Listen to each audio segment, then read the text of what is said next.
नमस्कार। आज के इस ऐतिहासिक विश्लेषण में हम एक ऐसे महान रणनीतिकार और क्रांतिकारी के बारे में बात करने वाले हैं जिन्होंने देश के लिए सच में अपना सब कुछ न्योछावर कर दिया। सुखदेव थापर। इनका जीवन साहस, देशभक्ति और बलिदान की एक ऐसी मिसाल है ना, जिसे चाह कर भी भुलाया नहीं जा सकता। तो चलिए सीधा मुद्दे पर आते हैं। 23 ये कोई आम नंबर नहीं है। जरा सोचिए, महज 23 साल की उम्र। ये वो उम्र होती है जब ज्यादातर युवा अपने करियर या भविष्य के सपने बुन रहे होते हैं। लेकिन इस युवा क्रांतिकारी ने इसी उम्र में अपना सर्वोच्च बलिदान दे दिया और भारत माता के लिए फांसी के फंदे पर झूल गए। इतनी कम उम्र में ऐसा जज्बा सच में रोंगटे खड़े कर देता है। भाग 1, सर्वोच्च बलिदान। मौत एकदम सामने खड़ी हो और चेहरे पर मुस्कान हो। सुखदेव ने फांसी के फंदे का सामना बिल्कुल इसी तरह हंसते हंसते किया था। ये विचार अपने आप में बेहद शक्तिशाली और भावुक कर देने वाला है। लेकिन कोई इंसान इस मुकाम तक पहुंचता कैसे है? आइए समय के पहिए को थोड़ा पीछे घुमाते हैं और देखते हैं कि उनका ये सफर आखिर शुरू कहाँ से हुआ। भाग 2, एक क्रांतिकारी का उदय, उनका शुरुआती जीवन। आइए देखते हैं कि ये सब कैसे शुरू हुआ। 15 मई 1907 को पंजाब के लुधियाना में उनका जन्म हुआ। यहाँ से लेकर 1928 में ऐतिहासिक सैंडर्स वध और फिर 1931 में उनका वो सर्वोच्च बलिदान। ये जीवन काल भले ही छोटा रहा हो, लेकिन भारत के इतिहास पर इसका जो प्रभाव पड़ा है ना, वो सच में बेमिसाल है। अब देखिए, सुखदेव के शुरुआती जीवन में आपको एक बड़ा विरोधाभास नजर आएगा।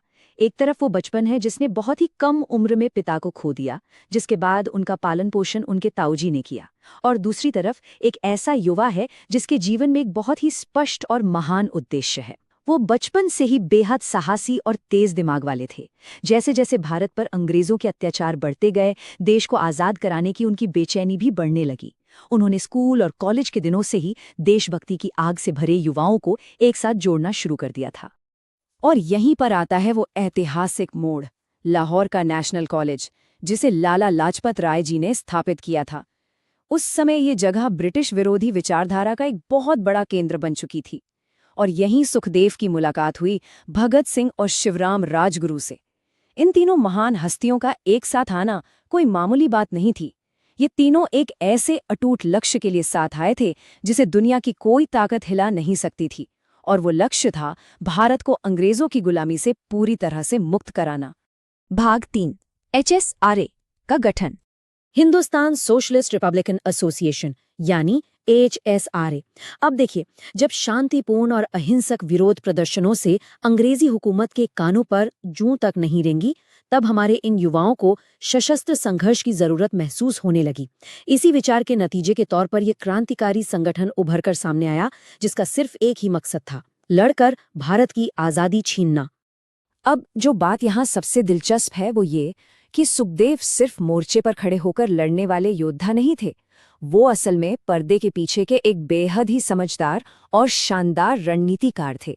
मतलब आप कह सकते हैं कि वो इस पूरे संगठन के मास्टरमाइंड थे। क्रांतिकारियों को इकट्ठा करना, खुफिया बैठकें तय करना और हर एक कदम की बिल्कुल सटीक प्लानिंग करना, ये सब उनके जिम्मे था, और इसमें उनका कोई सानी नहीं था।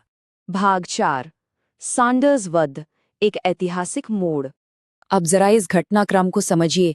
ये पूरा मामला बहुत साफ था। सबसे पहले अंग्रेज अधिकारी सैंडर्स ने एक बहुत ही क्रूर लाठीचार्ज का आदेश दिया। इस निर्मम हमले का नतीजा ये हुआ कि महान नेता लाला लाजपत राय जी का निधन हो गया। जाहिर है, ये एक ऐसा आघात था जिसे देश बर्दाश्त नहीं कर सकता था, और बस इसी भारी अन्याय का बदला लेने के लिए भगत सिंह, राजगुरु और सुखदेव ने मिलकर सैंडर्स को मार गिराया। ध्यान दीजिएगा, ये महज एक हत्या नहीं थी, ये एक ऐसा करारा जवाब था जिसने सीधे सत्ता के अहंकार पर गहरी चोट की। इसका ऐतिहासिक असर इतना जबरदस्त था कि इसने अंग्रेजों के अजेय होने के उस भ्रम को चकनाचूर कर दिया। इस एक घटना ने उस समय की बेहद ताकतवर अंग्रेजी हुकूमत को भी अंदर तक हिलाकर रख दिया था। भाग 5, अटूट साहस, जेल की सलाखों के पीछे। तो यहाँ सबसे अहम बात यह है कि जेल की वो खौफनाक यातनाएं और रोंगटे खड़े कर देने वाली परिस्थितियां भी सुखदेव का हौसला नहीं तोड़ पाई। उनका ये विचार देखिए, देश के लिए मरना सबसे बड़ा सम्मान है, बस एक पल के लिए इस बात की गहराई को महसूस कीजिए। यही वो अटूट संकल्प था, यही वो जिद थी जिसने उन्हें आखिरी सांस तक मजबूती से खड़ा रखा। और फिर आखिरकार वो दिन आ ही गया, 23 मार्च 1931। ये वही दिन था जब भगत सिंह, राजगुरु और सुखदेव को फांसी दी गई। लेकिन जिस तरह से उन्होंने मौत को गले लगाया ना, वो सच में अकल्पनीय था। वे बिल्कुल मुस्कुराते हुए फांसी के फंदे की ओर बढ़े और उनके होंठों पर बस एक ही नारा गूंज रहा था, इंकलाब जिंदाबाद। सोचिए, मौत सामने खड़ी है लेकिन उनके चेहरों पर खौफ की एक लकीर तक नहीं थी। भाग 6, एक अमर विरासत।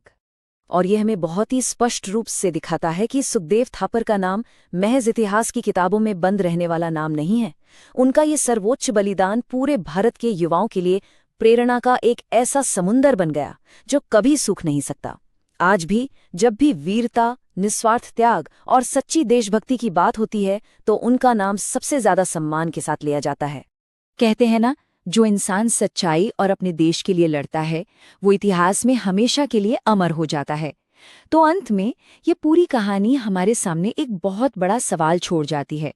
सच्चाई और अपने देश के लिए किए गए इस संघर्ष के जो मूल्य हैं, उन्हें हम आज के इस भागदौड़ भरी दुनिया में कैसे अपना सकते हैं, इस पर जरूर विचार कीजिएगा।